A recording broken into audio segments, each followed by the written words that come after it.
Assalamualaikum warahmatullahi wabarakatuh. Izin memperkenalkan diri, nama saya Laila Najmi dari kelas 6.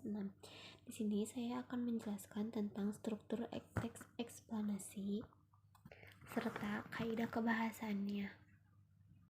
Struktur teks eksplanasi meliputi 1. Adanya identifikasi fenomena atau pernyataan umum. Bagian dalam teks ini berupa gambaran secara umum tentang apa, mengapa, dan bagaimana proses terjadinya peristiwa.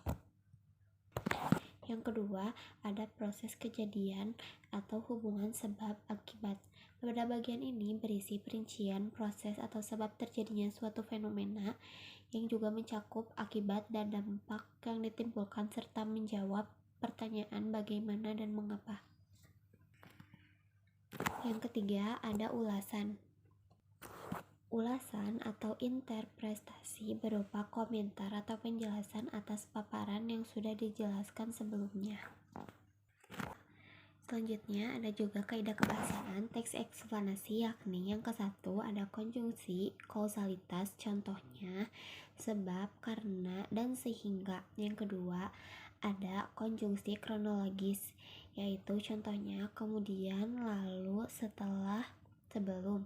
Yang ketiga ada kata ganti benda pronoun persona. Yang keempat ada kata kerja pasif. Yang kelima ada keterangan waktu. Dan yang keenam ada kata istilah.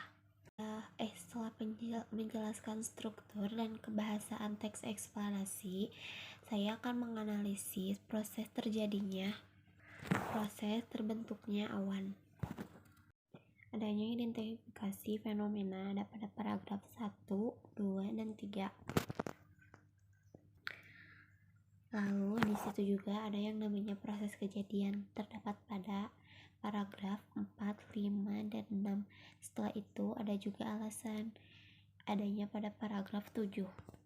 Setelah itu ada kaidah kebahasaannya juga, terdapat pada paragraf 5, yaitu karena air hujan dalam hal ini sangat kecil.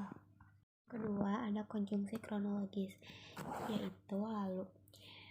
Terdapat pada paragraf 3, yaitu lalu angin itu menggerakkan awan dan Allah membentangkannya di langit menurut yang dikehendakinya, pada paragraf 3.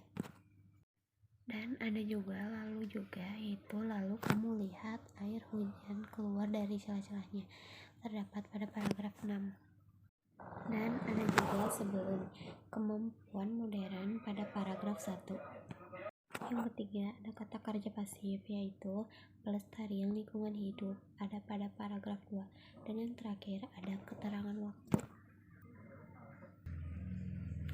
Al-Quran yang diturunkan sekitar 14 abad lalu, ada terdapat pada paragraf 1. Nah, sekian analisis yang sudah saya analisis dari teks tentang fenomena awan, terbentuknya awan. Mohon maaf apabila ada kekurangan dan kesalahan. Wassalamualaikum warahmatullahi wabarakatuh.